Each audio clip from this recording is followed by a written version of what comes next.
Hola, ¿qué tal? Yo soy Paola Medina y estas son las noticias 4TV.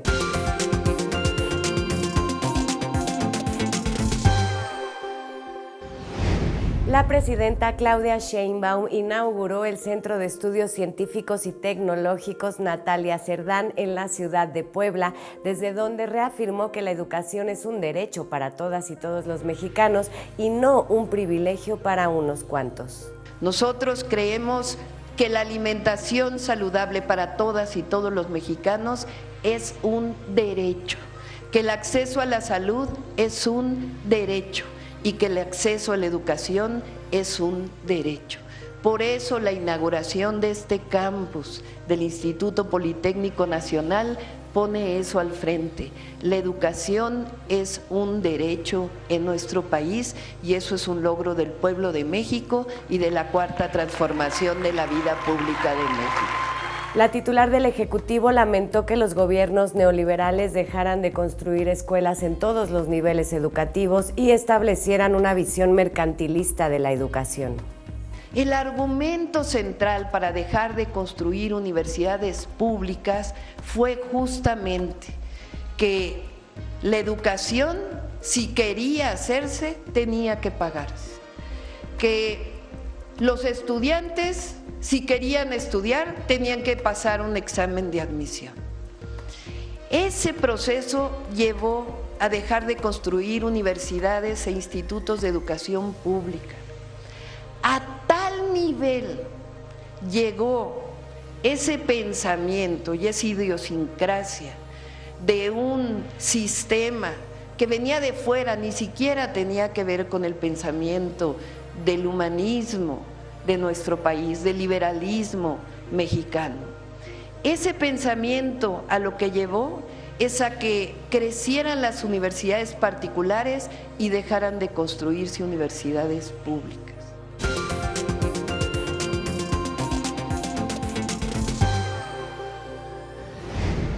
Y el secretario de Educación Pública, Mario Delgado, afirmó que la Cuarta Transformación cree en la ciencia y la tecnología como promotores del bienestar, de la justicia social y de la prosperidad compartida, pues además de impulsores permanentes de la comunidad, son pilares de la soberanía y actores para la construcción de un futuro humanista y ambientalista. Al participar en la inauguración del Centro de Estudios Científicos y Tecnológicos 20, Natalia Cerdán Alatriste, y de la Unidad Profesional Interdisciplinaria de Ingeniería Alejo Peral del Instituto Politécnico Nacional, el titular de la SEP consideró que la vocación de la ciencia es ponerse al servicio de la comunidad y atender las necesidades concretas de la gente para encontrar soluciones a corto, mediano y largo plazo. Hoy, el gobierno del segundo piso de la Cuarta Transformación, que encabeza la presidenta Claudia Sheinbaum, defiende con la cara en alto nuestra independencia y dignidad. Este gobierno defiende también la educación como un derecho, como dice nuestra presidenta, y no como un privilegio o una mercancía. Se trata de la posibilidad de encaminar millones de vidas para que encuentres un rol y proyecto en el mundo. Este esfuerzo que se concreta el día de hoy está dentro de la visión que tiene nuestra presidenta de que ningún joven se quede sin la posibilidad de estudiar, de ampliar los espacios en educación media superior que tienen beca todos, beca universal Benito Juárez que estableció el presidente Andrés Manuel López Obrador para más de 5 millones de jóvenes. Y hoy la beca universal para educación básica Rita Cetina. Mario Delgado aseguró que la inauguración de ambos planteles se inscribe dentro de la visión que tiene la presidenta Claudia Sheinbaum de que ningún joven se quede sin la posibilidad de estudiar y de ampliar los espacios en educación media y superior. Y hoy la beca universal para educación básica, Rita Cetina, que estamos iniciando por instrucciones de la presidenta en secundaria, para que ningún niño, niña, adolescente de secundaria abandone la escuela y pueda llegar a educación media superior, a las preparatorias, a las vocacionales, como la que hoy se inaugura, y sigan su trayectoria educativa.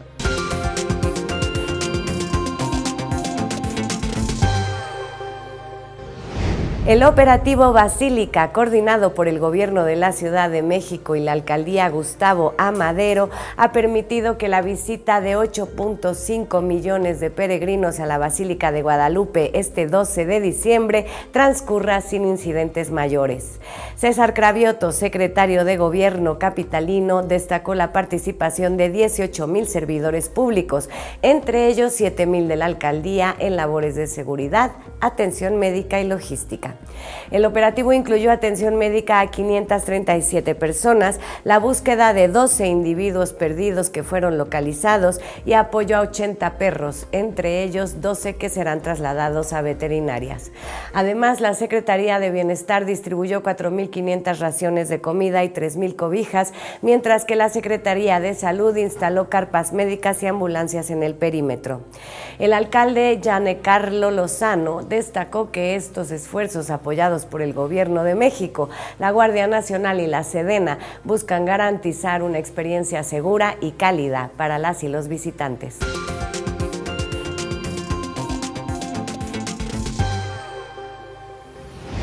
Ahora vamos con nuestra compañera Eli Arango, quien nos presentará todas las actividades de nuestro partido Movimiento.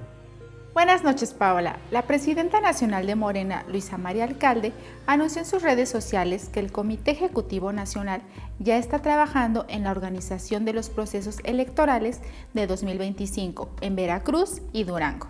Estos comicios serán clave para la renovación de los gobiernos locales en ambas entidades. El próximo 1 de junio se elegirán a las presidencias de 39 municipios de Durango y 212 de Veracruz. Además, se anticipa que estas elecciones puedan incluir la votación para seleccionar a la primera mitad de jueces, magistrados y ministros, en cumplimiento con la reforma al Poder Judicial recientemente aprobada.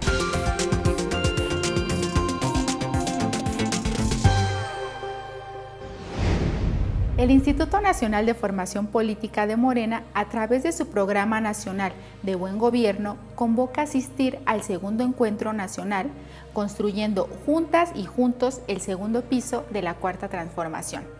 El encuentro, que se llevará a cabo el sábado 14 de diciembre de 10 a 19 horas, está dirigido a egresadas y egresados de las 16 generaciones del Diplomado de Inducción al Buen Gobierno de la Cuarta Transformación y de la generación 2023-2024 de la especialidad en Buen Gobierno, así como a militantes y simpatizantes interesados a sumarse a los esfuerzos para transformar el servicio público en servicio popular.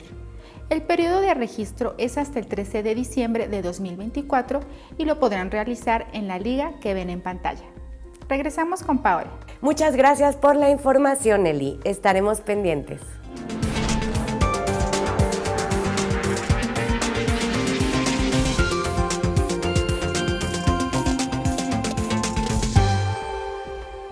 La jefa de gobierno de la Ciudad de México, Clara Brugada, entregó los primeros 20,000 apoyos del programa Mercado, Comunidad, Alimentación y Abasto en un acto celebrado en el Zócalo capitalino. Este programa, que busca beneficiar a 1 millón de personas en los próximos 6 años, consiste en la entrega de vales de despensa por 1,000 pesos canjeables en comercios y mercados locales de barrios y pueblos originarios. Los primeros beneficiarios, el 75% de ellos mujeres, podrán utilizar estos vales hasta el 31 de enero de 2025. Este programa es uno de los programas más exitosos porque con un apoyo beneficiamos a dos. Beneficiamos a los que más lo necesitan, pero también beneficiamos, como habíamos dicho, a la economía local, a que cada colonia, pueblo, barrio de la Ciudad de México tenga una fuerte economía de abajo. Aquí en la ciudad lo que más hay es comercio en pequeño. Y ahí están los mercados, algunos resistiendo. Y se trata de que levantemos en estos periodos de gobierno a los mercados de toda la Ciudad de México. Clara Brugada destacó que Mercomuna es un programa antidespensa que permite a las familias decidir libremente qué productos de la canasta básica adquirir, fomentando así la reactivación económica local. Inspirado en su implementación durante la pandemia en Iztapalapa, el programa funcionará como una moneda comunitaria para comprar carne, verduras, abarrotes u otros productos necesarios en comercios cercanos, fortaleciendo la economía barrial y comunitaria. Los comerciantes que van a ser parte de la red del comercio en pequeño de Mercomuna cambiarán sus vales que han recibido por dinero, por su dinero que representa cada vale. Entonces, se trata de un conjunto de redes que nos permite beneficiar a la población y beneficiar al comercio local. ¡Que viva el comercio local, barrial, vecinal de la Ciudad de México!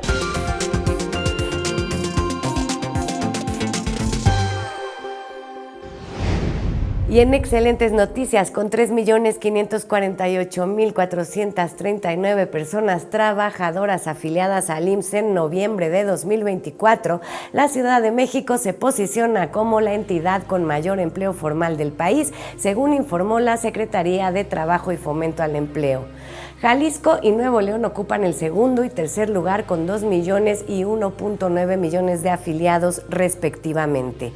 Inés González, titular de la Secretaría del Trabajo capitalina, resaltó que en 2024 se han generado 74.614 empleos formales, reflejo de un crecimiento sostenido alineado con las políticas impulsadas por la jefa de gobierno Clara Brugada. Sin embargo, señaló que aún persiste el desafío de reducir la informalidad laboral, un tema prioritario para fortalecer el mercado de trabajo en la capital del país.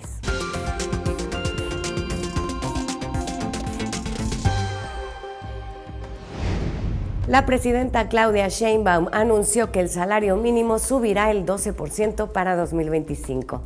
En el 2018, antes de la llegada de la Cuarta Transformación, el salario mínimo era de 87 pesos diarios. A partir de enero del año próximo habrá aumentado a 278.80 pesos.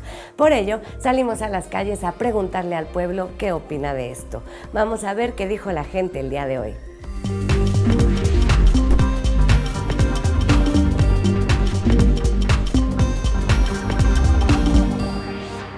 La presidenta Claudia Sheinbaum acaba de anunciar que el salario mínimo subirá un 12% a partir de enero de 2025. Antes del gobierno de la Cuarta Transformación, el salario mínimo estaba en 87 pesos y ahora para 2025 ya va a estar en 278.80 pesos. ¿Qué opinas de esto? Pues yo creo que está muy bien para las personas que ganan muy poquito. La verdad es que también debería de reflejarse en las rentas y en pues las cosas, porque todo se incrementa. Entonces pues considero que está súper bien para que nosotros no lo veamos en la canasta básica y también en nuestras rentas, en el agua, en la luz, porque todo va a incrementar seguramente. Creo que es muy bueno, pero hay un gran problema aquí en México, que es la gentrificación, y esto ha estado elevando los precios de todos. En realidad vas a un lugar queriendo pasar un buen rato, no sé, en la Condesa, vámonos más abajo, Escandón, San Pedro de los Pinos, y aún así todo está carísimo. Entonces, creo que más bien, claro, sí se agradece el aumento de estos precios, pero creo que también debería de haber una regulación, de estos salarios, perdón, pero debería de haber una regulación en los precios y justamente también pues regular esta parte de que, bueno, se les da más caro a los gringos, pero pues ahora ya es parejo, entonces no todos tenemos los salarios de este tipo de personas que vienen aquí al país según más barato y hasta ellos ya se están dando cuenta que es súper caro. Entonces creo que justamente es importante esta regulación en los precios, porque de nada sirve que suban los salarios si los precios están al doble o al triple. Pues que se me hace poco. Yo soy enfermera y ahorita tenemos ese problema en el sector salud, que nos están descontando, hacen descuentos indebidos, no nos estamos cobrando nuestras quincenas completas y pues no se me hace justo. Quisiera más, pues. Sí, claro. ¿Cuánto se le haría justo un salario mínimo? Es un salario mínimo de unos 400 pesos, sí, porque también fui obrera, sí, y pues ahora que soy profesionista, pues se ve mucho la diferencia. Pues que vivan los obreros y que vivan las enfermeras. Muchas gracias, gracias por su labor. Pues está bien, de alguna forma que lo aumenten, pero que no le suban a la canasta básica también, porque si no pues sale lo mismo, ¿no? Se aumentan por un lado y por otro lado pues te quitan la lana, pero sí está muy bien el aumento. Es que ha sido un logro de la Cuarta Transformación, un logro de Morena, y creo que el país va avanzando en cuestión de salarios y nos vemos como trabajadores beneficiados por este avance y lo veo positivo. Muchísimas gracias. ¿Algo más que quiera agregar? No, al contrario, felicito al equipo de Morena, a la presidenta Claudia por este gran logro. Gracias. Gracias a usted. Gracias.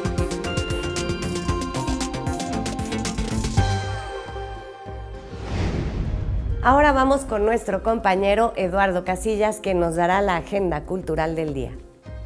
Casi fin de semana, Pao, y desde la 4TV queremos felicitar a la poeta tzotzil Ruperta Bautista, quien recibió el Premio de Literaturas Indígenas de América 2024 por su poemario Presagio Lóbrego. La escritora, antropóloga y actriz aseguró que cada verso de su libro expresa el dolor, la orfandad y el abatimiento al ver cómo la vida se deshebra con aquellos que parten de este mundo. Ruperta Bautista dedicó este volumen a la memoria de las mujeres tzotziles. Este premio fue otorgado a la poeta por parte del Instituto Nacional de Lenguas Indígenas. Si quieren conocer más sobre el trabajo de Ruperta Bautista, pueden consultar la página que ven en pantalla.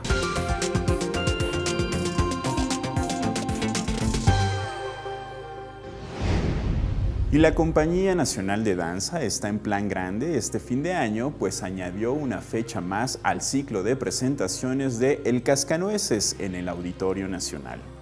Atentas y atentos a esta noticia porque estamos muy cerca de vivir este clásico navideño al compás de la inolvidable música de Tchaikovsky, interpretada por la Orquesta del Teatro de Bellas Artes. El Cascanueces arranca sus presentaciones a partir del próximo martes 17 y hasta el lunes 23 de diciembre en diversos horarios. Los boletos se adquieren en las taquillas del auditorio. Muy buenas noches, Pao. Volvemos contigo. Muchas gracias, Eduardo. No podemos perdernos estas nuevas fechas del Cascanueces.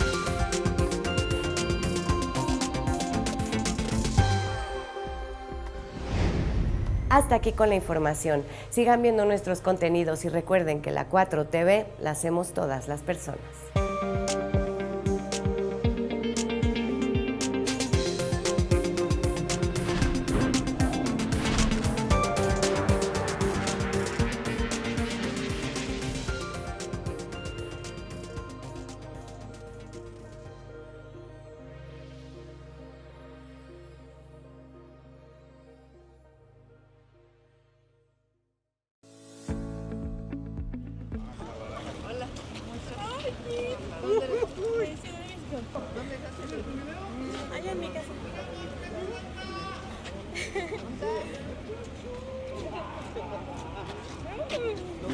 con la presita. Gracias.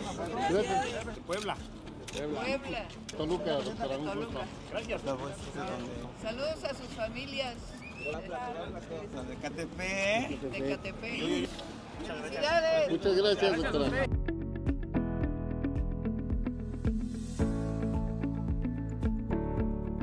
Actualmente tenemos 1.149 trabajadores y trabajos indirectos 3.449, señora presidenta.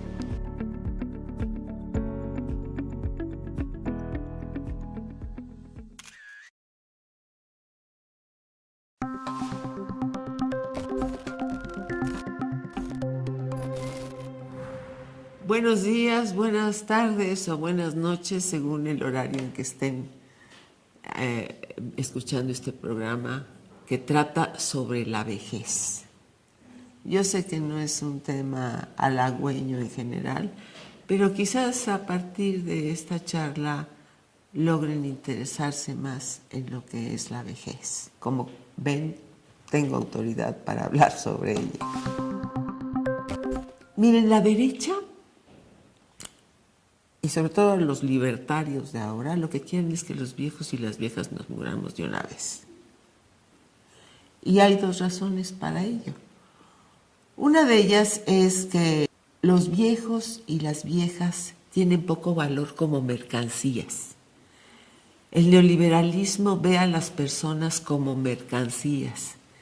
Y así como en tiempo de esclavos se fijaban cómo estaban físicamente y les veían los dientes y qué fortaleza tenían y todo, y según eso le ponían el precio, pues los liberales también tratan a las personas como mercancías, y pues los viejos y las viejas no tenemos valor en ese sentido, ¿no?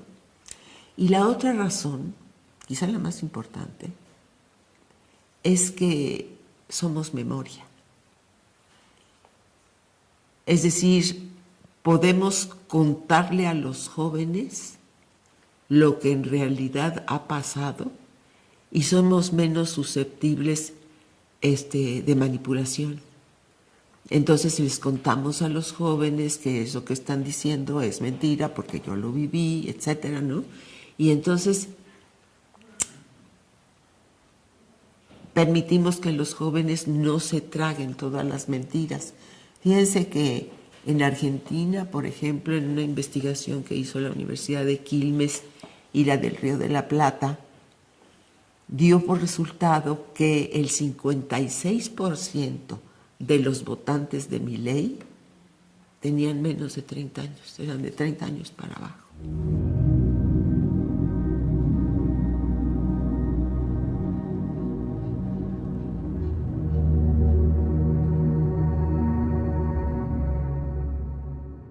Por eso la derecha en México pues erradicó la historia y todas las materias relacionadas con eso, ¿no?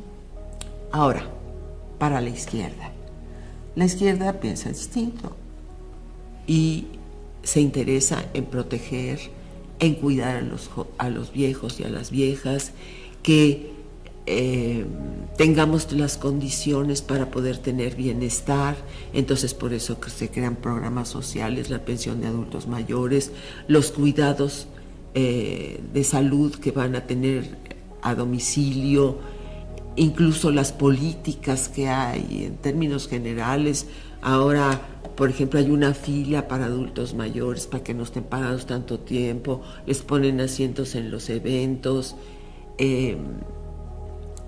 les facilitan debido a que tienen un deterioro físico y necesitan tener esa especie de privilegios para igualar las condiciones de vida y tener bienestar. Ahora, y aquí voy a hacer una crítica a la 4T con todo mi cariño, en la que he luchado y siempre seguiré luchando, pero creo que es necesario que si alguien a través de este medio y que tenga, digamos, cierta influencia lo escucha, lo tome en cuenta. Han dejado de lado una parte importante que los viejos aportamos, porque la argumentación de la izquierda para darnos todos estos cuidados y protecciones es que nosotros ya hemos trabajado durante toda nuestra vida, hemos aportado a la nación y que bien nos merecemos un apoyo en la última etapa de la vida. Y ahí es donde creo que se equivocan. No es solo la contribución que hemos dado por nuestro trabajo durante muchos años de vida, sino que son la contribución que actualmente podemos dar es incluso más valiosa, porque somos memoria, porque la conversación y las comunicaciones de los viejos y las viejas hacia los jóvenes son muy útiles. Todas las experiencias que hemos tenido les sirven para su vida. A veces no atienden, a veces, ay, mi abuelita ya está con esto otra vez, pero de alguna manera se les queda. Entonces yo recomiendo a la 4T que no solo contemple que deben cuidarnos y protegernos, porque ya durante muchos años hemos trabajado y todo, sino porque hay una contribución actual, que no es precisamente empaquetar las cosas en el súper, es la comunicación que tenemos con nuestros jóvenes y lo que les podemos contar de los periodos que hemos vivido. Desde luego es muy importante que aprendan historia, ¿no? Pero si esta historia está acompañada de experiencias personales con gentes a las que queremos, esto se fija mucho más, ¿no? Hay una conexión, ¿no? Porque cuando uno lee un libro, generalmente el aprendizaje que tiene es puramente racional. Sin embargo, cuando uno escucha al abuelo, al padre, a la madre contar una experiencia, esa idea está acompañada de un afecto, de una emoción, y así es como más se fija, ¿no? Entonces, creo que habría que promover esto, porque además esta relación familiar ayuda a fortalecer el tejido social que la derecha ha intentado desmembrar. Entonces, es importante que tomen esta contribución que los viejos y las viejas podemos hacer actualmente, que son la memoria. Nosotros podemos incluso comprender todas las edades, pues porque ya pasamos por ahí. Incluso hasta para hacer una maleta. Generalmente la abuela es la que trae muchas cosas por la prevención que tiene, porque ha viajado y ya sabe que en los viajes a veces no hay que comer, entonces lleva unas nueces, o las tijeritas, o las pinzas, o cosas, o la costura, o las medicinas que en un momento dado se puedan necesitar. El joven hace su maleta y luego pues le faltan un montón de cosas, ¿no? Incluso tengo una nieta que sí es muy buena para hacer maletas, pero creo que ella se excede, porque pone de todo, porque claro, todo el consumismo, ya pone bloqueador, crema de antes, crema de después, crema de no sé qué, crema de no sé cuánto. Yo estuve en relación con el consumismo dentro de mi experiencia personal, porque estuve tiempo he viajado por todo Estados Unidos y fui víctima de esa cosa del consumismo. Entonces podemos relatar, sí, yo viví eso, pero eso no conviene, porque ya lo viví como fui víctima de Hollywood, ¿no? Por ejemplo, fui fan de Hollywood, todo, pero a través de la vida y de Disneyland y todo eso. A través de la vida y a través de ir fijándome y viendo y teniendo experiencias, pues he modificado mi posición al respecto. Lo puedo entender porque compartí toda la cuestión del consumismo, incluso mi entusiasmo por Estados Unidos, que ya no tengo nada de entusiasmo, pero también reconozco las cosas que han tenido. En mi experiencia en el cine, por ejemplo, me di cuenta dentro de mi propia experiencia cómo era la hegemonía cultural que el imperio imponía, ¿no? Porque una vez tuve una reunión con un señor Valenti, que era del Motion Pictures of America, y entonces varios productores mexicanos fuimos a pues a ver cómo nos coordinábamos para hacer películas y coproducciones. Y me acuerdo que dijo: ¿y ustedes para qué quieren hacer cine si ya lo hacemos nosotros? Pues en ese momento me levanté y me fui. Entonces, a través de todo eso, de lo que he leído y todo, y todas las experiencias personales, son un tesoro. La vejez, si hubo una vida que se vivió bien, los historiadores, por ejemplo, no solo se basan para escribir en los documentos, sino en testimonios de gente muy mayor que vivió tal o cual época, ¿no?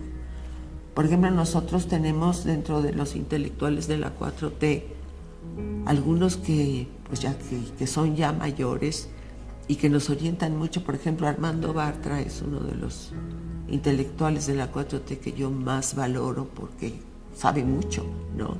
Y todo lo que nos orienta en la función de los conflictos campesinos y de los sindicatos, todo eso es muy valioso, pero también me gustaría que alguna vez nos platicara cómo vive o cómo vivió su contacto con ellos, con los sindicatos, algo como personal, que tuviera acompañado un afecto personal, ¿no?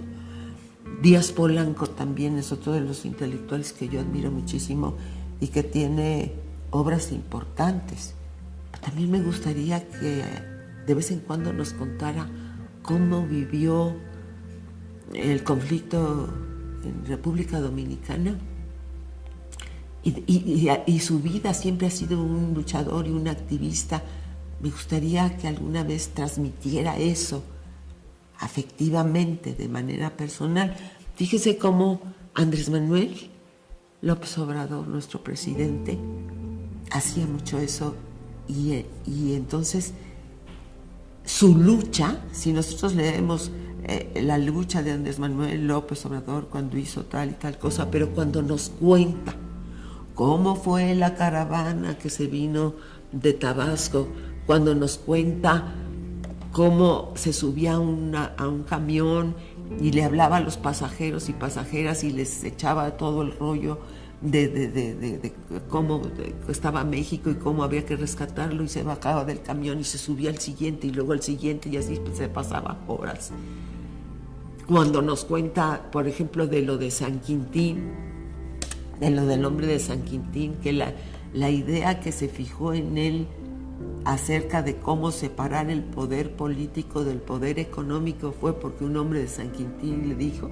Bueno, esas experiencias sí nos dan una idea no solo racional, sino una idea afectiva de qué es la lucha. O sea, para los jóvenes, eso de los camiones les da mucha mayor idea de cómo es la lucha, de cómo se empieza. Y bueno, yo ofrezco disculpas, me van a perdonar ahorita mis autorreferencias, pero como soy sujeta del tema, pues puedo hablar de ello con mayor autoridad, ¿no? de conocimiento, y además pues saben que soy psicóloga. Creo que una de las cosas que me llevó a escoger esa carrera fue para entender, ¿no?, a los seres humanos, empezando conmigo misma, ¿no? Entonces, miren, por ejemplo, yo he leído varios libros de la Revolución Mexicana.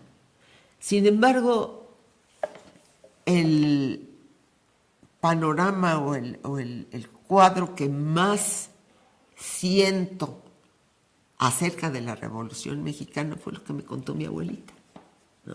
Mi abuelita vivió la Revolución Mexicana, tenía 3 hijos chiquitos, entonces había habido una confusión porque mi abuelo, que era de izquierda, pero que tenía 2 familias que atender, como se usaba, o no sé si ahora se usa, ¿verdad?, que tienen 2 familias, hijos por un lado, pero tenía la responsabilidad de mantenerlos. Resulta que 4 meses antes de que cayera Porfirio Díaz, consiguió un empleo y lo necesitaba mucho. Lo tomó Y cuando cae Porfirio Díaz comienzan a perseguir a mi abuelo por porfirista, que no era porfirista. Y entonces se tiene que separar de la familia, huir. Y mi abuelita con 3 niños huyendo, y como me cuenta que llegaban los carrancistas y que llegaban los villistas, y que era una situación, y había hambre, y mi papá guardaba un pan para repartirlo con él y su perro. Todas esas vivencias me hacen ahora valorar que nuestra revolución afortunadamente es pacífica, porque la revolución que yo justifico y estoy de acuerdo con ella ampliamente, pero en esa época tenía que ser armada. Bueno, la revolución pacífica que ahora tenemos es muy valiosa y le doy el valor justamente por el cuadro que yo tengo de cómo mi abuelita vivió la revolución, ¿no? La época de Lázaro Cárdenas. Mi papá era ingeniero y trabajó con la cuestión petrolera antes y después cuando la expropiación petrolera. Entonces mi papá, pues que era de izquierda y todo, pues estaba con Lázaro Cárdenas y era del sindicato. Cuando comenzó el petróleo, cuando comenzaron a explotar el petróleo, nosotros los mexicanos, cuando el petróleo fue nuestro. Entonces toda la visión que yo tengo de la época de Lázaro Cárdenas está complementada por estas vivencias que yo tengo de mi papá, ¿no? Y así tenemos que hablarles a los jóvenes de cómo fue nuestra experiencia en el 68, en la Guerra Sucia, en las elecciones de Salinas y Cuauhtémoc Cárdenas. Me acuerdo que era una situación muy emocionante el que pues se reunían multitudes, ¿no? en las convocatorias de Cárdenas, y el hecho de gritar Cuauhtémoc, Cuauhtémoc, o sea, ese nombre en el Zócalo, pues era muy emocionante porque además tenía esa referencia histórica, ¿no? Cómo vivimos la cuestión del Fobaproa, el cerco mediático, cómo en México hubo un apagón comunicacional en función de lo que pasó en América Latina. La gente no se enteró de eso y actualmente todavía no sabe nada de eso, porque hubo un apagón comunicacional, hubo una satanización de los medios de la derecha, ¿no? Y entonces incluso nuestros dirigentes de izquierda todavía tienen el chip que les metieron en esa época. Y mucho nos hubiera servido saber lo que estaba pasando allá, y mucho nos sirve ahora para saber lo que puede pasar, ¿no? Los países de América Latina también vivieron un Fobaproa, porque las fórmulas de la derecha son las mismas. Pero es importante saber todo lo que pasó, ¿no? Cómo vivimos la cuestión del desafuero, cómo vivimos, lo sabemos, y ahora hay videos, pero el boca a boca, la experiencia personal acompañada del sentimiento, fija mucho. Fíjense que casi todos tenemos la frase de, como decía mi abuelita, como decía mi abuelo. Y muchas veces, incluso aunque sea de un sesgo político, del que sea, las experiencias que nos transmiten nos da un marco muy importante que ya después se complementa con todo lo que estudiamos y cómo nos vamos conformando ideológicamente. Pero lo que puede contar un oligarca también es importante. A ver cómo vivía, cómo vive su riqueza, qué piensa de los pobres. Eso que nos cuenta es importante, independientemente de que no estemos de acuerdo.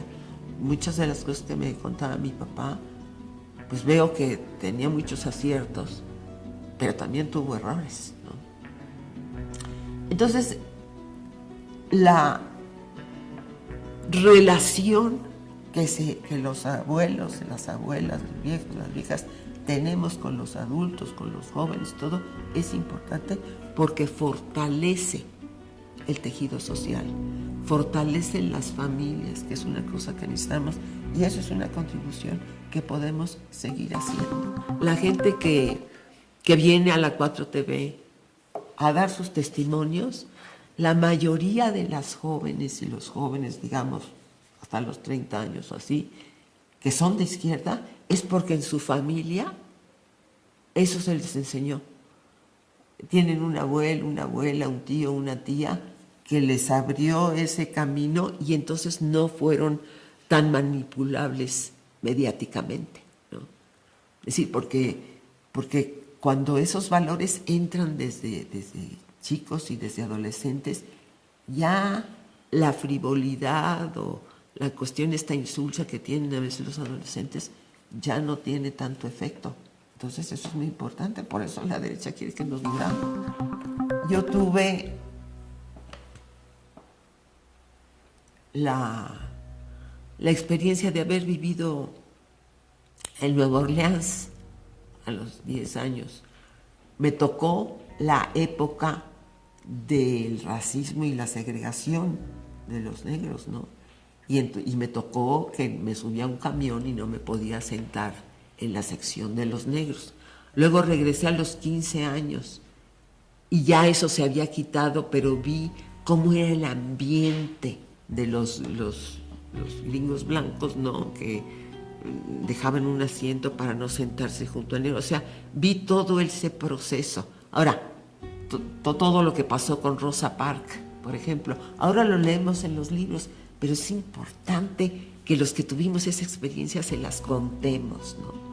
Tuve también relación, por ejemplo, con oligarcas centroamericanos que pues estaban apegados al imperio, como están ahora, ¿no? Y tenían a sus pueblos en la pobreza y llenos de repúblicas bananeras, pero también supe cómo pensaban, pero también tuve contacto con gente de la guerrilla, ¿no? Una muy querida amiga mía, colega, psicóloga también,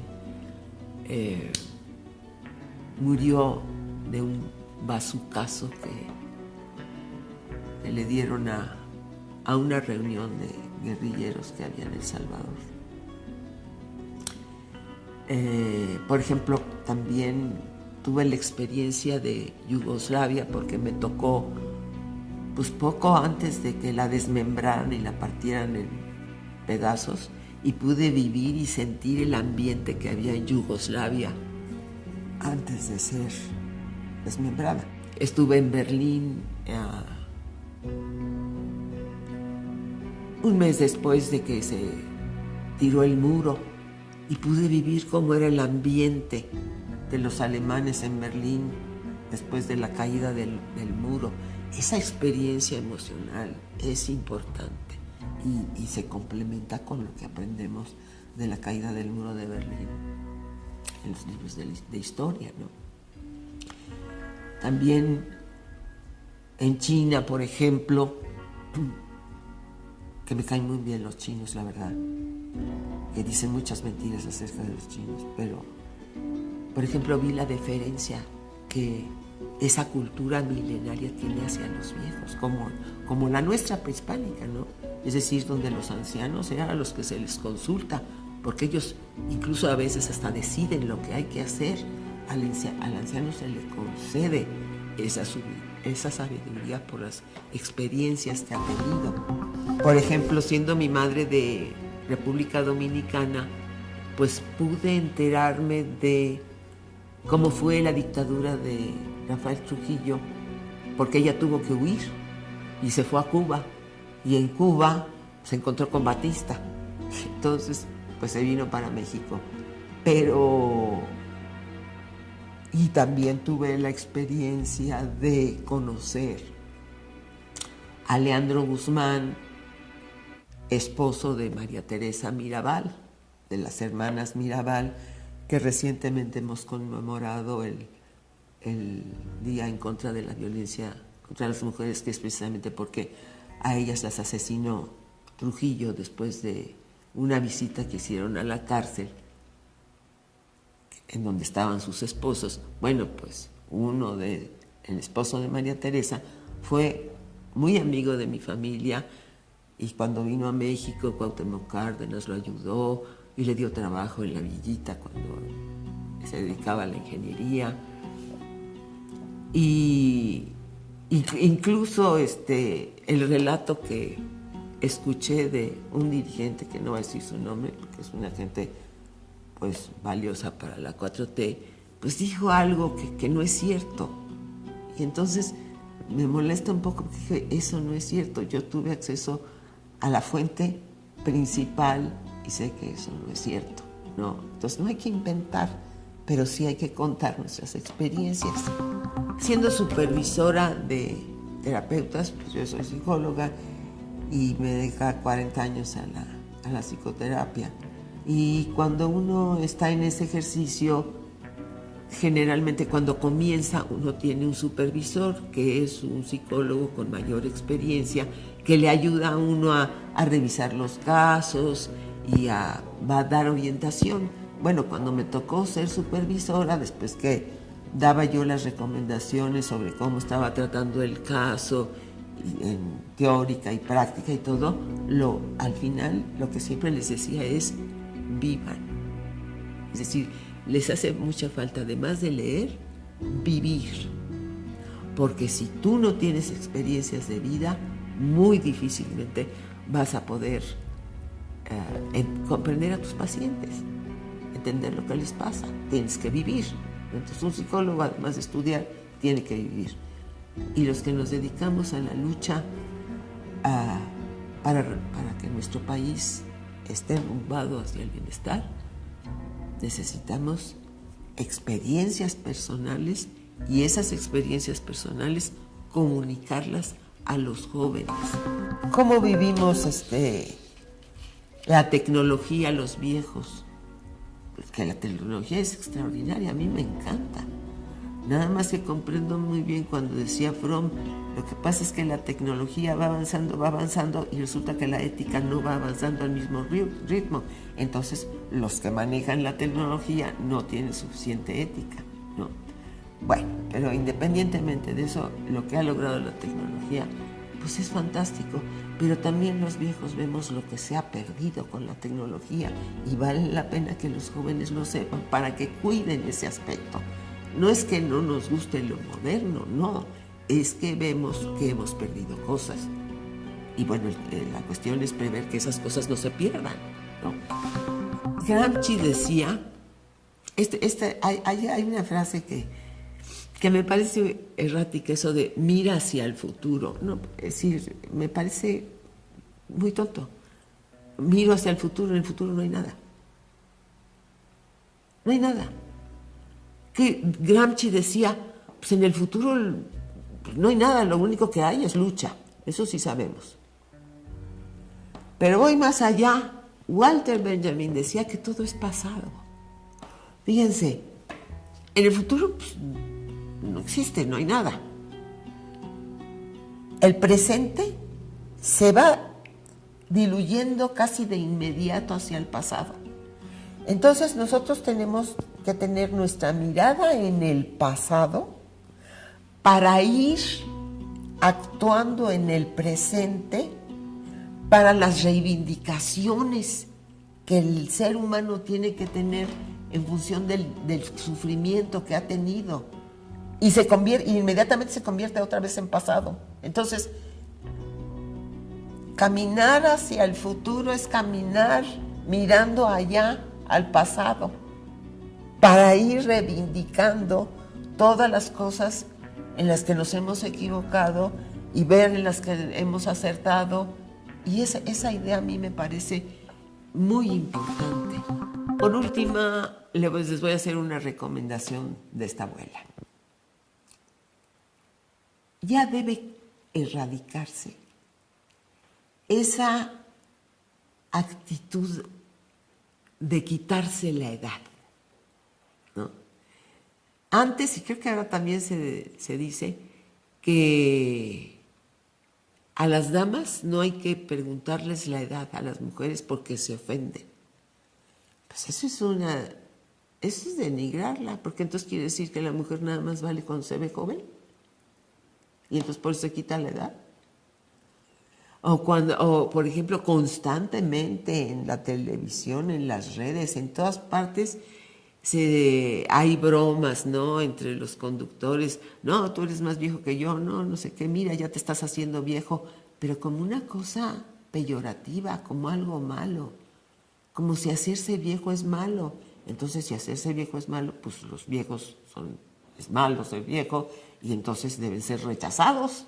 O sea, esa es la asociación que se hace. Y miren, no, la vejez tiene inconvenientes, en efecto. Hay un deterioro físico que va creciendo. Pero todas las edades tienen inconvenientes, todas. La infancia, pues hay mucha vulnerabilidad. El niño tiene que estar haciendo lo que le dicen, en fin, si es de una estatura más pequeña, no alcanza las cosas, no puede salir solo, tiene muchísimas limitaciones.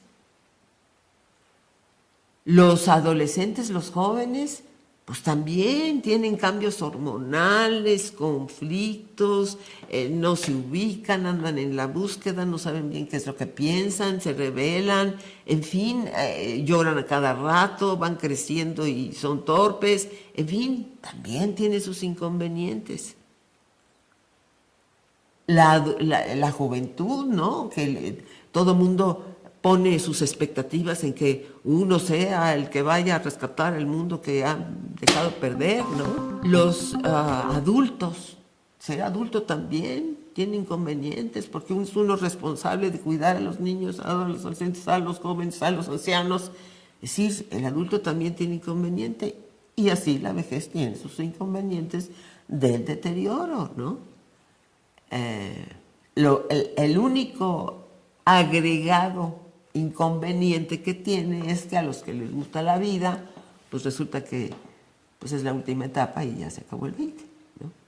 Es lo único, pero inconvenientes tienen todos. Y también hay cosas molestas, pero de todas las edades, ¿no?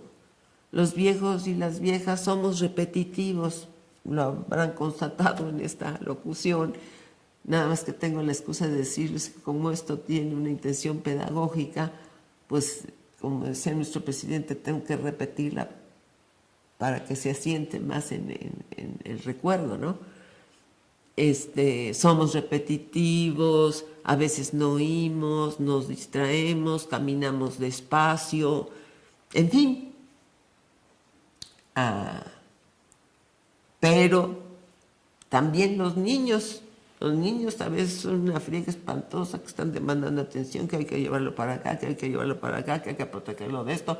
Es decir, pues también tienen ciertas cuestiones que nos incomodan. Y los adolescentes también con sus conflictos, con sus llantos, que se exponen demasiado y entonces uno está preocupado porque ya se fue quién sabe a dónde y como no tiene experiencia le puede pasar tal cosa. Entonces, todas las edades tienen cosas como características y también tienen defectos, ¿no? Los adultos con su responsabilidad, con su firmeza,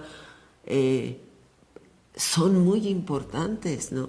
Pues en ellos prácticamente recae todo, en un momento dado, todo el peso de la nación, porque como decía yo antes, pues tienen que cuidar a la niñez y tienen que cuidar a la juventud y tienen que ver a los ancianos y todo, y ellos son los que tienen esa capacidad porque todavía tienen facultades físicas importantes y además ya tienen experiencia, ¿no?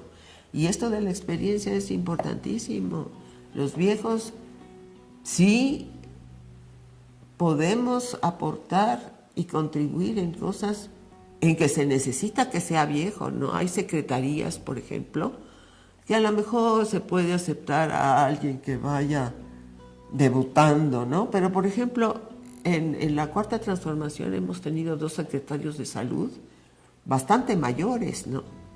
Y qué bueno, porque con toda la experiencia médica que tienen, pues tienen una fortaleza muy fuerte para, perdón por la redundancia, para manejar esa secretaría.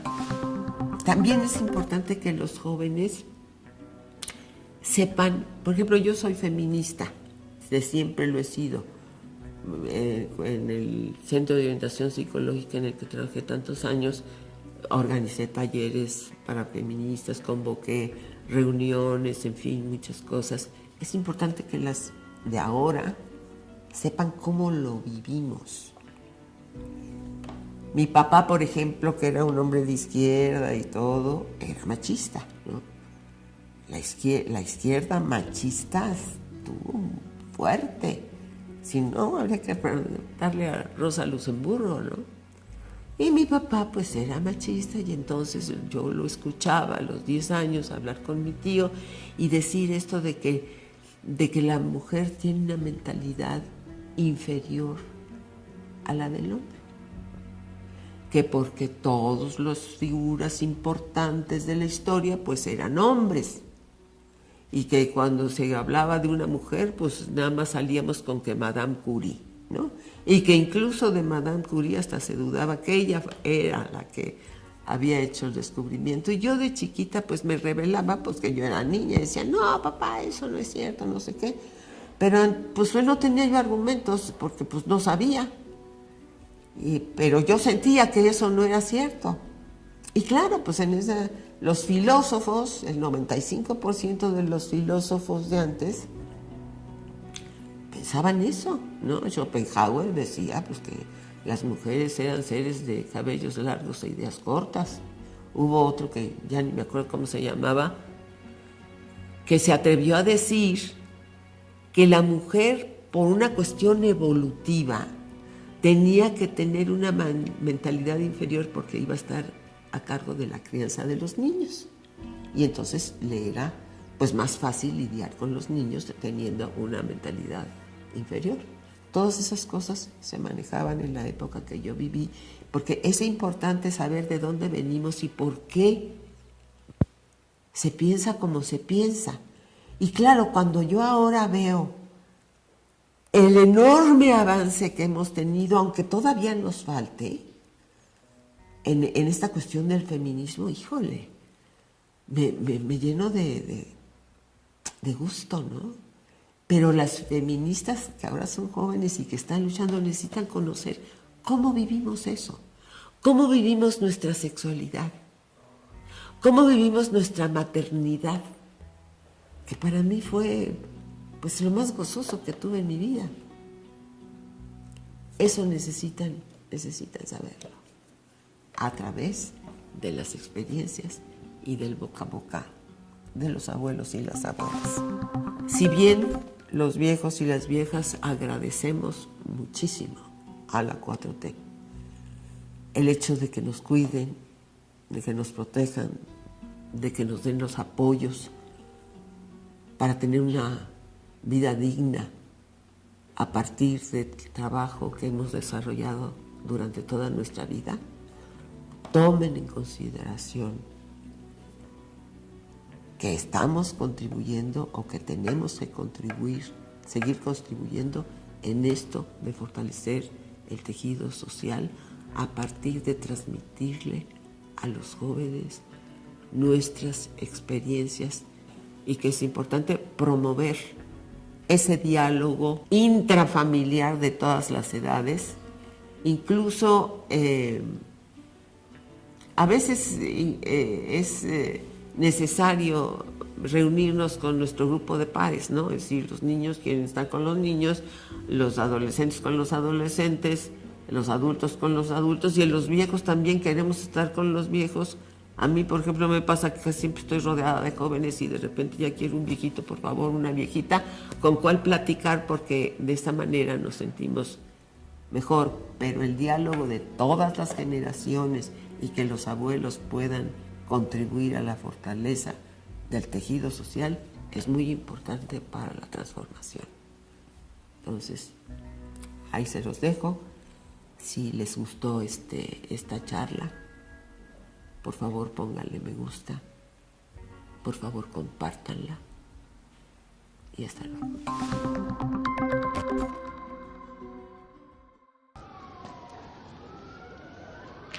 Estimado público, escuchemos el mensaje que nos dirige la presidenta constitucional de los Estados Unidos mexicanos, doctora Claudia Sheinbaum Pardo.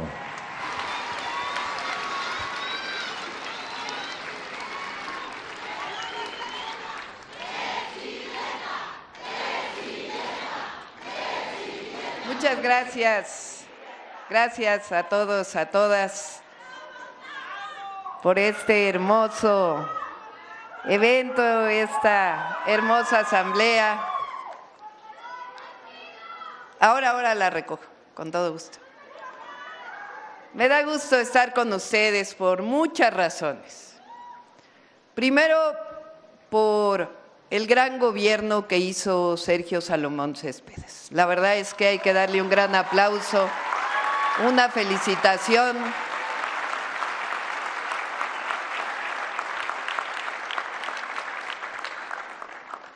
En muy pocos meses hizo cosas extraordinarias por su estado, por la juventud, por los habitantes de Puebla, por su pueblo.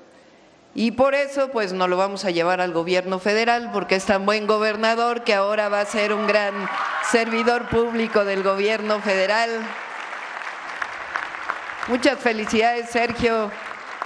Quiero decirles que yo no lo conocía, lo conocí hace como 3 años realmente. Y desde que inició su gestión como gobernador, la verdad es que no tengo más que admiración y un gran aplauso. Gracias, gracias Sergio por tu trabajo. El domingo no voy a poder estar en la toma de protesta del nuevo gobernador, pero estoy aquí dándole las felicitaciones de una vez. Felicidades, Alejandro Armenta. Sabemos, ¿es el sábado o el domingo? El sábado. Vamos a estar allá en el Tren Maya, vamos a ir al Politécnico justo de Palenque, vamos a estar por allá. Pero sabemos que va a ser un gran gobierno. Muchas felicidades, Alejandro, y vamos a hacer equipo con todo.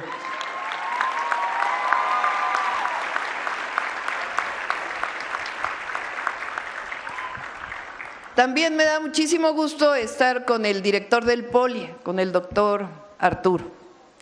Fíjense que cuando el presidente López Obrador tenía que nombrar al director del Poli, porque lo nombra el presidente o la presidenta, hizo una encuesta en su momento con muchas personas y muchas personas coincidimos en que la mejor opción para el Politécnico era el doctor Arturo Reyes. Él estaba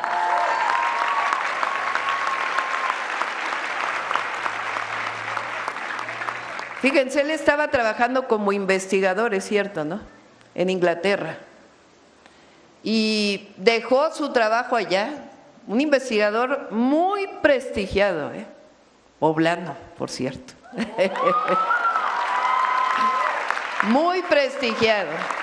En aquellos momentos de la pandemia estaba desarrollando investigaciones relacionadas con la vacuna contra el COVID, y cuando el presidente lo llamó no tuvo la menor duda. Dijo: yo me debo a mi patria y regreso para darle a mi pueblo lo que mi pueblo me dio. Y realmente lo has hecho con creces, Arturo. Muchas felicidades por tu gestión al frente del Politécnico. Y pues me da más gusto porque estoy con las y los estudiantes del Politécnico Nacional. Hay una canción de Violeta Parra, no sé si la han escuchado, ya tiene algún tiempo, que dice que vivan los estudiantes. Ahora decimos que vivan las y los estudiantes, jardín de las alegrías. Escuchen esa canción porque muestra la rebeldía de las y los estudiantes, de la juventud. Me da mucho gusto estar con ustedes por varias razones. La primera es que mi vida profesional ha estado muy vinculada con la academia. Fui durante muchos años investigadora titular del Instituto de Ingeniería de la UNAM. Yo estudié en la Facultad de Ciencias y tuve el privilegio de poder llegar a estudiar hasta el doctorado. Incluso tuve la posibilidad de estudiar fuera de México. Y siempre digo que a mí quien me pagó mi educación, pues no fueron mis padres, porque claro que ellos influyeron y dieron sus recursos, pero nunca hubieran podido pagar la posibilidad de que yo estudiara mi investigación doctoral fuera. ¿Quién me pagó mi educación? Pues el pueblo de México, porque tuve una beca de la Universidad Nacional Autónoma de México. Y hoy me siento orgullosa porque cuando se inaugura una universidad, un campus del Instituto Politécnico Nacional, de una universidad pública, de un instituto de educación superior pública, y tengo la posibilidad de estar presente, es como devolverle al pueblo de México lo que el pueblo de México me dio. Y es educación, educación, educación y más educación para los jóvenes de nuestro país. Fui maestra, investigadora, así que cuando llego a un campus, pues me vienen todos los recuerdos de haber sido profesora de la UNAM, investigadora de la UNAM durante muchos años. Me mueve también mucho porque en efecto mi madre, una investigadora muy prestigiada a nivel nacional e internacional, ella dio clases en el Politécnico y al mismo tiempo estudiaba en Ciencias Biológicas la maestría. Ella dio clases en la Boca 7 y luego también dio clases en Ciencias Biológicas y estudiaba el posgrado. Y a ella le tocó en el Instituto Politécnico Nacional el movimiento estudiantil de 1968, que lamentablemente acabó en una masacre, en una terrible represión ordenada por el entonces presidente. Ella vivió en carne propia la represión, porque fue expulsada del Politécnico, de estudiante y como profesora, porque participó como profesora en el movimiento estudiantil del 68.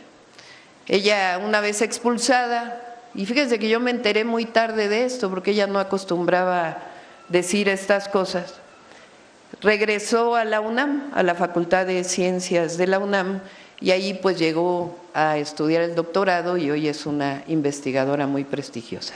Y la tuvo difícil por ser mujer y por ser una mujer que estaba cerca de los movimientos sociales. Así que cuando regreso al Poli veo la transformación que también está viviendo el Politécnico, pues es un cariño también entrañable, abuelo Politécnico Nacional. Y también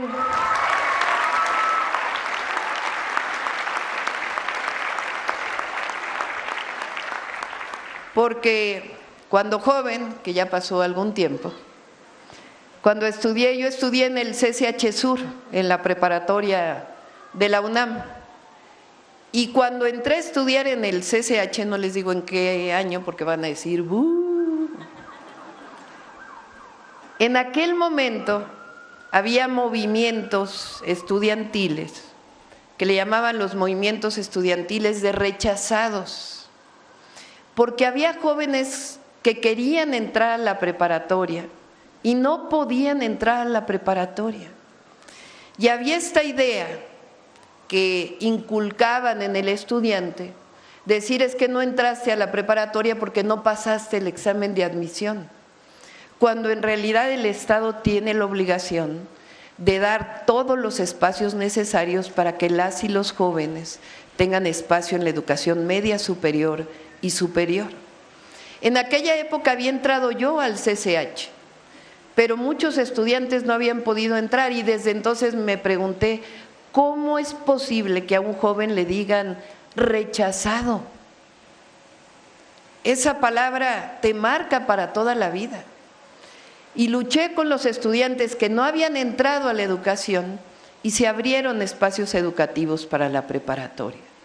Y ya en la Facultad de Ciencias de la UNAM participé en un movimiento estudiantil que fue el movimiento estudiantil del Consejo Estudiantil Universitario.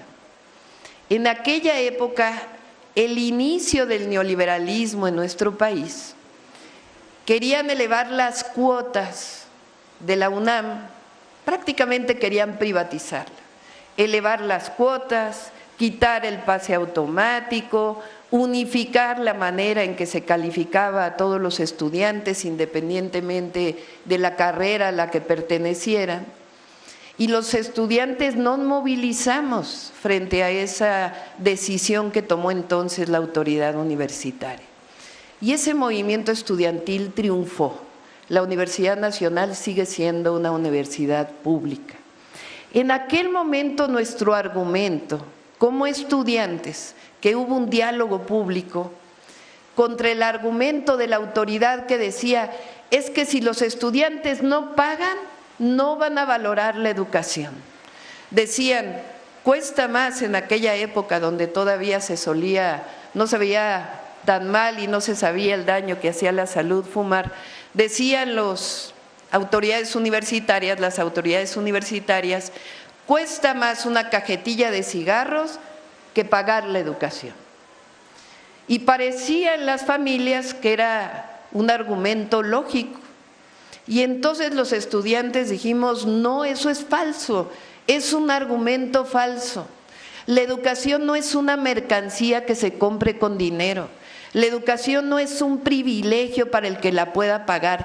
La educación es un derecho y está establecido en el tercero constitucional. Y eso fue lo que logró mantener a la Universidad Nacional como una universidad pública.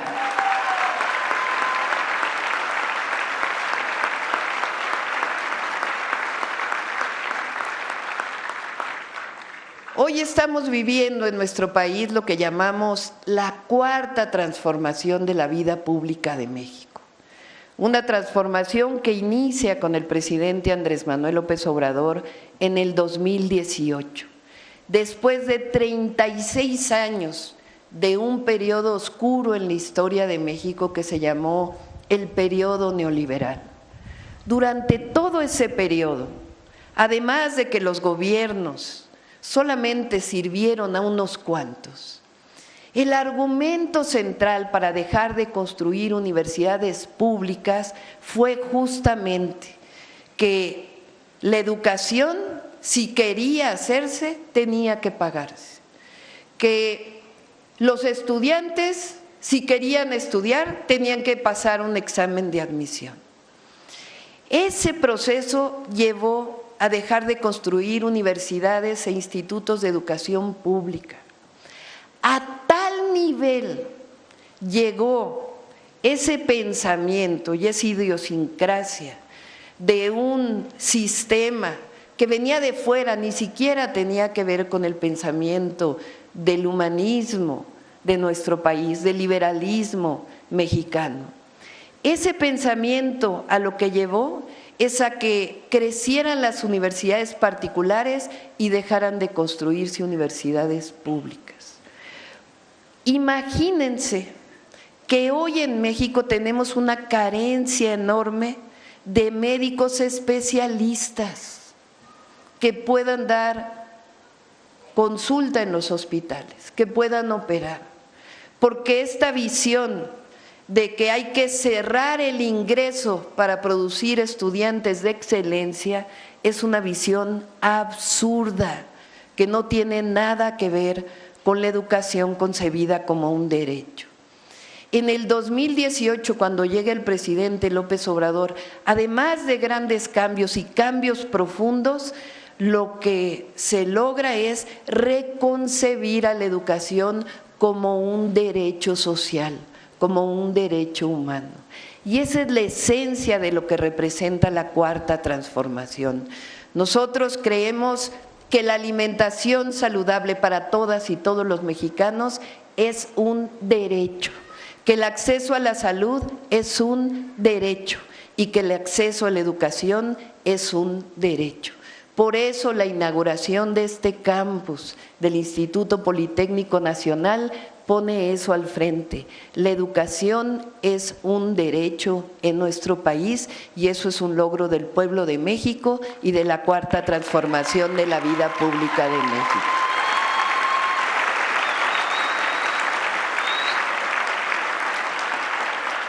¿Qué vamos vamos a hacer ahora? En este segundo piso de la Cuarta Transformación, pues abrir más universidades, abrir más institutos politécnicos nacionales.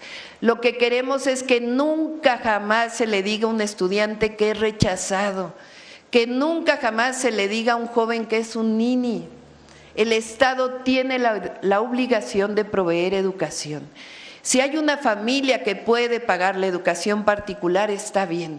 Pero la educación pública debe ser la mejor de todas las educaciones y el Estado está obligado a que todo joven tenga la oportunidad y el acceso al derecho a la educación. Por eso nos hemos propuesto que en estos 6 años vamos a abrir por lo menos 330,000 espacios nuevos para las y los jóvenes de nuestro país.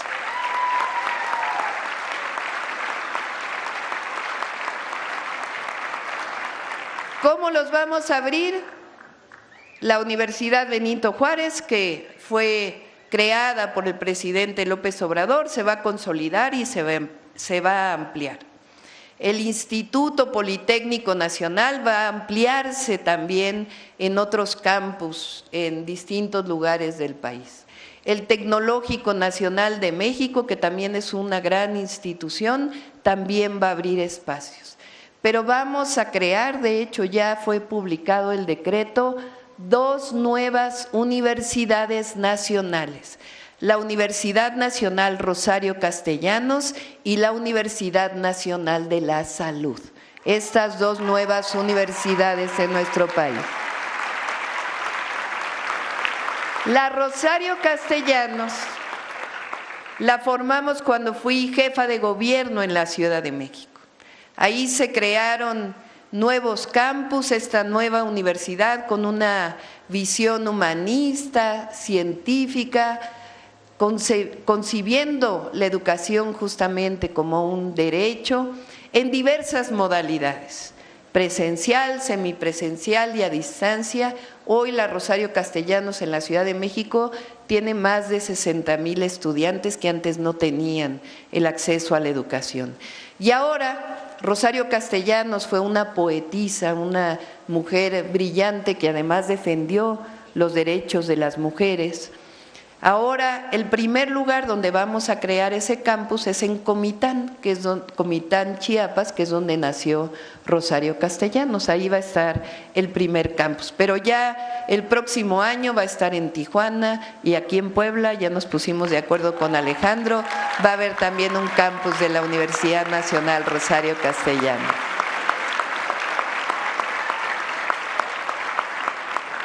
Quiero cerrar mi participación diciéndoles a todas y todos los estudiantes, no se olviden nunca de dónde viene.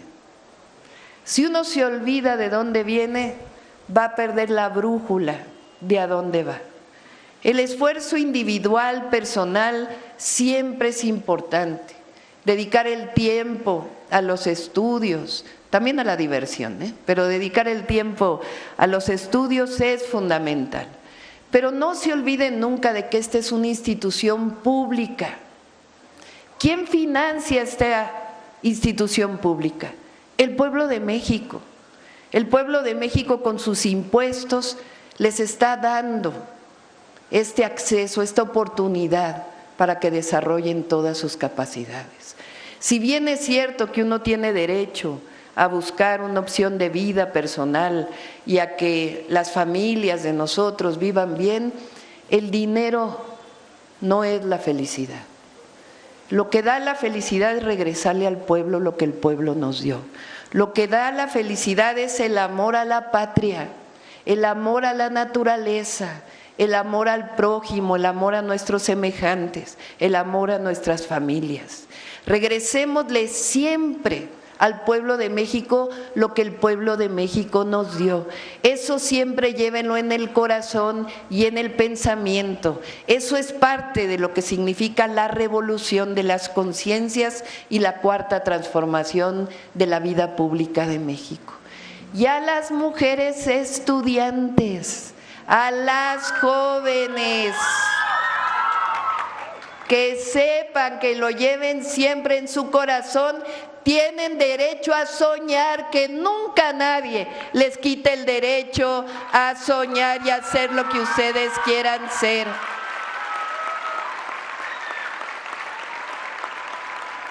Las mujeres podemos ser lo que sea. Eso que en algún momento nos dijeron, porque a la fecha, antes más, pero todavía, de que hay carreras que no son para mujeres, falso. Las mujeres podemos ser ingenieras, podemos ser astronautas, podemos ser doctoras, podemos ser maestras, podemos ser lo que queramos ser. Podemos ser hasta comandantas supremas de las Fuerzas Armadas. ¡Que viva el Instituto Politécnico Nacional! ¡Que viva la educación! ¡Que vivan las y los estudiantes! ¡Que viva el Magisterio Nacional! ¡Que viva Puebla! ¡Que viva México! ¡Que viva México! ¡Que viva México!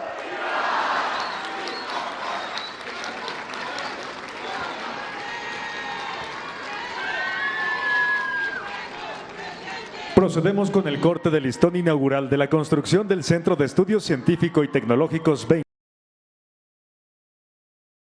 Si eres padre, madre, tutor o estudiante de educación básica, quédate porque esta información es para ti.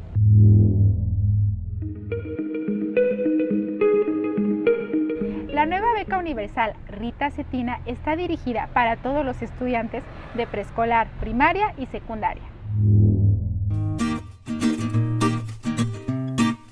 Y lo más importante, ¿cómo puedo obtener la beca? Es muy importante que asistas a las asambleas para conocer toda la información y resolver todas tus dudas. ¿Y qué documentos necesito para registrarme? Entra a la página becaritacetina.gov.mx y ten a la mano el CURP del alumno y del padre, madre o tutor, comprobante de domicilio e identificación oficial vigente. Y lo más importante, ¿cuál es el monto? 1,900 pesos por familia más 700 pesos por cada estudiante. El registro únicamente lo podrá realizar el padre, madre o tutor. Y así de sencillo es realizar el registro para la nueva beca Rita Cetina. Y recuerda que esta beca universal Rita Cetina es para todos los estudiantes de educación básica. Si tienes dudas, escríbelas en los comentarios y nosotros te las resolveremos. Y muchas gracias por tu atención. Nos vemos en la próxima.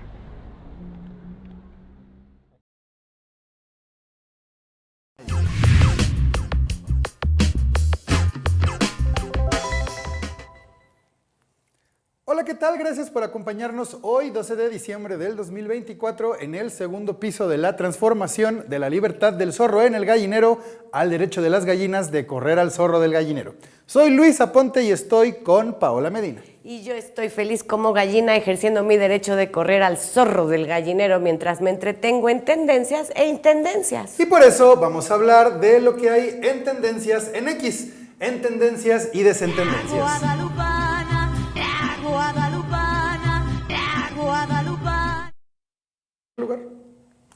El primer lugar es la Virgen de Guadalupe, pues, ¿verdad? Exactamente, es el primer lugar en tendencias. Y también está un logo feo de un distribuidor de cine chafa, creo.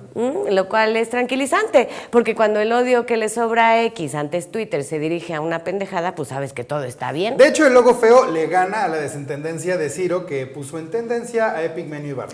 Y es que Epigmenio Ibarra se despide de Ciro porque Ciro lo despide, o sea que es recíproco, pero no realmente. Yo no entiendo nada. ¿Qué Ciro no se había despedido a sí mismo para irse a Madrid? Pues sí. Hasta había anunciado a su sustituto. Hay que preguntarle qué le pasó al sustituto, a ver si Ciro sí se va a ir y cuándo. Exacto. Y quizá fue como los anuncios de la oposición de si gana AMLO me voy del país. Y ya después se dan cuenta de que la posibilidad de abandonar el país depende de sus bolsillos y no de quién gane las elecciones, Luis. Pero no es raro que la Virgen de Guadalupe sea el primer lugar en tendencias, pues hoy se celebra el día de nuestra venerable madre, que en náhuatl se dice Tonantzin, y que los baturros bautizaron como la Virgen de Guadalupe. Y el día de hoy se conoce también como el día que la Virgen curó al tío de Juan Diego y desgañetó a Itatí Cantoral.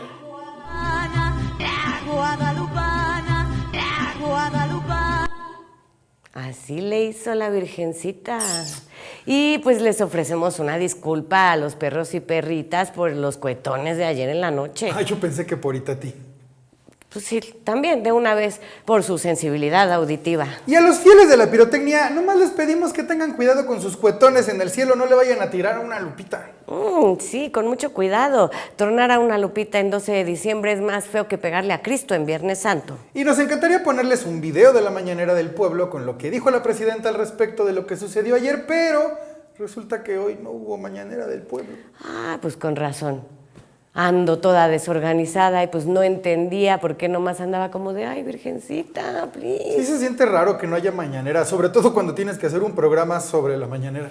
Sin embargo, el que no haya mañanera no significa que la presidenta no haya hecho dicho nada. Así es. Ayer la presidenta Claudia Sheinbaum inauguró el Centro de Estudios Científicos y Tecnológicos Natalia Cerdán en la ciudad de Puebla, desde donde reafirmó que la educación es un derecho para todas y todos los mexicanos y no un privilegio para unos cuantos ahí nomás. La mejor educación es la de los que tienen el privilegio de ser educados por seres educados. Y eso lo tienen los ricos porque le dejan la educación de sus hijos al chofer, a la nana, Exacto. al jardinero. Y los pobres hijos del chofer y la nana y el jardinero no tienen el privilegio de ser educados por sus padres. Las y los niños deberían tener el derecho de ser educados por sus padres. Sí, supongo que sí, pero eso sería muy peligroso y muy injusto para los hijos de Lili Telles o de Federico Doring. No dije que deberían tener el derecho, no que deberían de ejercerlo a fuerza. Con que tengan derecho a no tener que comer productos de laboratorio horneados o diluidos, ya sería bastante. Sí, mínimo. Hola a todos y a todas. Quiero decirles que el día de hoy, en la madrugada, se aprobó el presupuesto de egresos de la Federación. Esto es el modelo a partir del cual, que ya es ley, se van a gastar todos los recursos de sus impuestos, de los impuestos de las y los mexicanos, el próximo año. Bueno, ¿qué características tiene este presupuesto? Número 1, es un presupuesto que garantiza todos los programas de bienestar, todos. La pensión para las y los adultos mayores, las becas para los jóvenes de preparatoria, el programa Sembrando Vida, el apoyo a personas con discapacidad, todos los programas de bienestar que dejó el presidente López Obrador, todos están garantizados. Además, el presupuesto de egresos de la Federación garantiza los 3 nuevos programas sociales, es decir, el apoyo a mujeres de 63 y 64 años, ya luego vamos a ir a 60, 61 y 62, garantiza también las becas de las y los adolescentes de secundaria pública, después nos vamos a ir a primaria y a preescolar, pero en el 2025 todas y todos los jóvenes o adolescentes de secundarias públicas van a tener su beca. Y el tercero es salud casa por casa, el de la contratación de médicos, médicas, enfermeros, enfermeras que van a ir a visitar a todas y todos los adultos mayores a su hogar y también a las personas con discapacidad para poder saber su estado de salud y ayudarles y si es necesario incluso recetarles una receta médica para que puedan ir por su medicamento gratuito a los centros de salud. Ya el próximo año, ya saben, a mediados más o menos vamos a iniciar con las farmacias del bienestar junto a los bancos del bienestar. Todo esto está garantizado. Está garantizada la salud, el IMSS Bienestar, el IMSS, el ISSSTE, porque por ahí anduvieron diciendo, ya ven que no hay quien siga diciendo mentiras y calumnias, que se bajó el presupuesto de salud. Es falso. Tiene garantizado la salud y su mejora de todas las instituciones públicas para atender a todas y todos los mexicanos. Está garantizado no solo el presupuesto educativo, sino que vamos a hacer más preparatorias y universidades nacionales Rosario Castellanos o campus de la Universidad Nacional Rosario Castellanos en distintos lugares del país. Está garantizado todo lo que es necesario para las y los mexicanos, los trenes que vamos a hacer, carreteras y un presupuesto muy importante para mejorar el abastecimiento de agua potable en el país. Es un presupuesto que va con la austeridad republicana, con el humanismo mexicano y con el segundo piso de la cuarta transformación de la vida pública de México. Y también está garantizada la elección el próximo año, que es el 1 de junio, para jueces, juezas, magistradas, magistrados, ministros y ministras de la Suprema Corte de Justicia de la Nación. La reforma al Poder Judicial también está garantizada en el presupuesto de egresos de la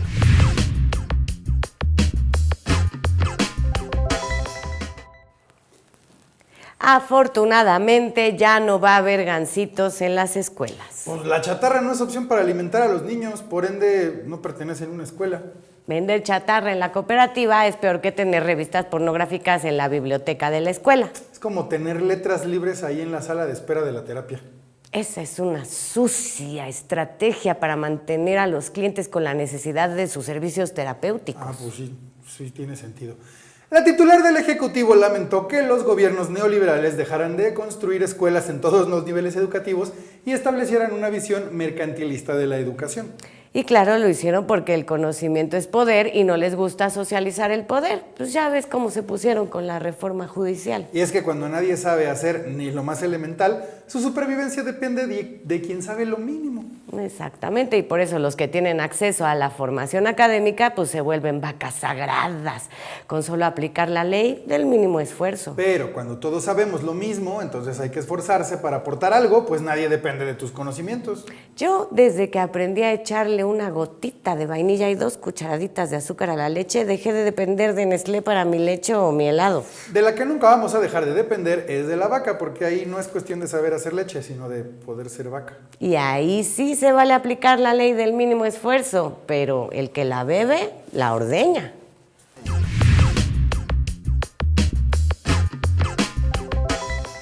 El argumento central para dejar de construir universidades públicas fue justamente que la educación, si quería hacerse, tenía que pagarse. Que los estudiantes, si querían estudiar, tenían que pasar un examen de admisión. Ese proceso llevó a dejar de construir universidades e institutos de educación pública. A tal nivel llegó ese pensamiento y esa idiosincrasia de un sistema que venía de fuera, ni siquiera tenía que ver con el pensamiento del humanismo de nuestro país, del liberalismo mexicano. Ese pensamiento a lo que llevó es a que crecieran las universidades particulares y dejaran de construirse universidades públicas.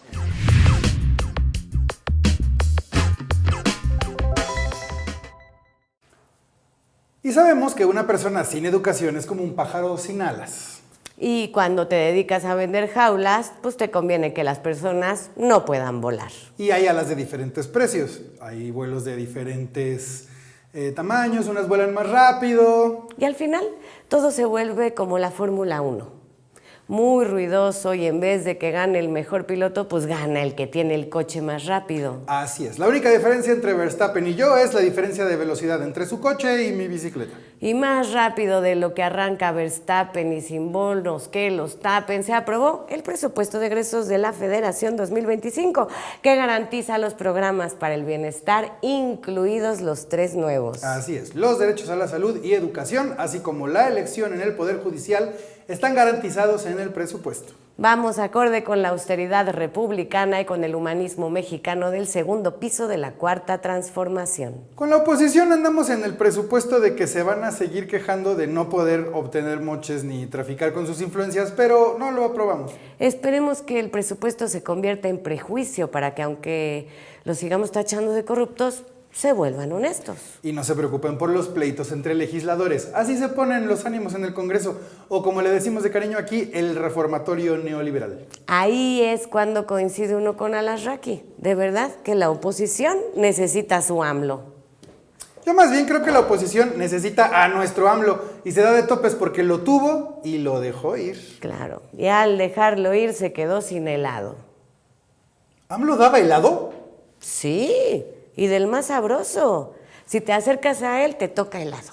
El lado correcto de la historia. Historia que escribimos juntas y juntos y que en la 4TV transmitimos en tiempo real todos los días. Y con información real. Y nosotros nos despedimos por el momento. Agradecemos su compañía y sus mensajes en el chat. Y los invitamos a seguir viendo nuestras transmisiones. Y por lo pronto les dejamos con el cartón del día publicado por el monero Jerge.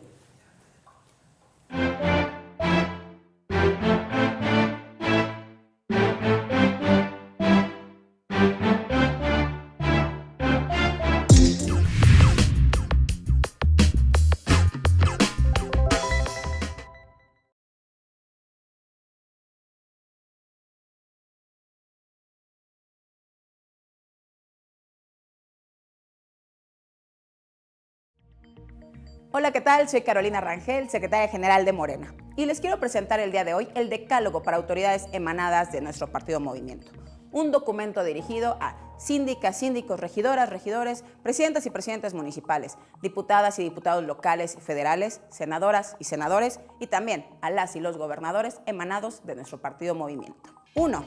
Las y los servidores públicos de Morena se deben al pueblo y deben de ser leales a él. Atienden sus reclamos en audiencias públicas semanales. 2. Se cuenta con un plan de austeridad republicana que incluye erradicar privilegios de las y los funcionarios. Ningún funcionario o funcionaria gana más que la presidenta de México. 3. Somos demócratas. Cuando existe alguna duda, conflicto o alguna decisión difícil que tomar, se le consulta al pueblo. 4. Se informa de manera periódica y con absoluta transparencia el destino de los recursos públicos. 5. La corrupción no se tolera y se cuenta con mecanismos eficaces para evitarla y castigarla. No hay cabida ni al nepotismo, ni al amiguismo, ni al influyentismo, ni al sectarismo, ni a los aviadores. 6. En los equipos de gobierno hay el mismo número de hombres y de mujeres. Y claro, se le da la oportunidad a las juventudes. 7. Los recursos públicos, la inversión pública en infraestructura y programas siempre están enfocados en las y los que menos tienen.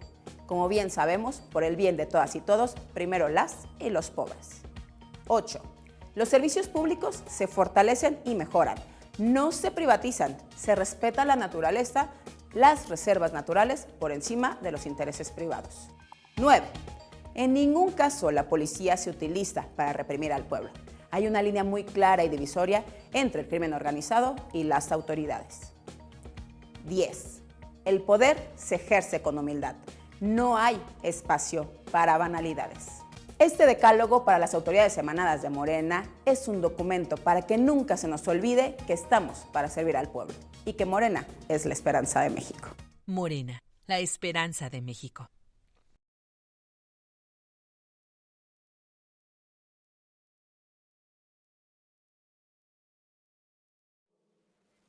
Por eso estoy optimista.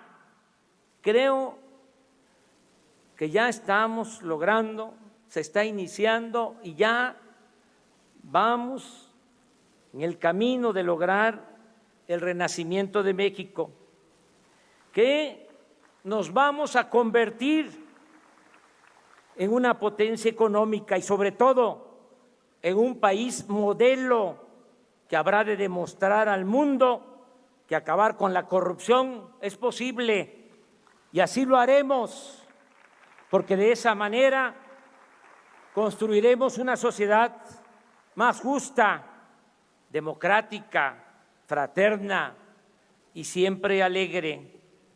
Son 3 cosas las que necesitamos para enfrentar la crisis de México, y 2 de ellas están aseguradas de antemano. Lo reitero, un pueblo trabajador y suficientes riquezas naturales. Pronto, muy pronto, tendremos lo tercero, un buen gobierno. Y en ese compromiso empeño mi honor y mi palabra. Gobernaré con entrega total a la causa pública. Dedicaré todo mi tiempo, mi imaginación, mi esfuerzo a recoger los sentimientos y a cumplir con las demandas de la gente. Actuaré sin odios, no le haré mal a nadie, respetaré las libertades, apostaré siempre a la reconciliación y buscaré que entre todos y por el camino de la concordia logremos la cuarta transformación de la vida pública de México. Por último, así como soy juarista y cardenista, también soy maderista y partidario del sufragio efectivo y de la no reelección. Trabajaré 16 horas diarias para dejar en 6 años muy avanzada la obra de transformación. Haré cuanto pueda para obstaculizar las regresiones en las que conservadores y corruptos estarán empeñados. Por eso, aplicaremos rápido, muy rápido, los cambios políticos y sociales para que si en el futuro nuestros adversarios, que no nuestros enemigos, nos vencen, les cueste mucho trabajo dar marcha atrás a lo que ya habremos de conseguir.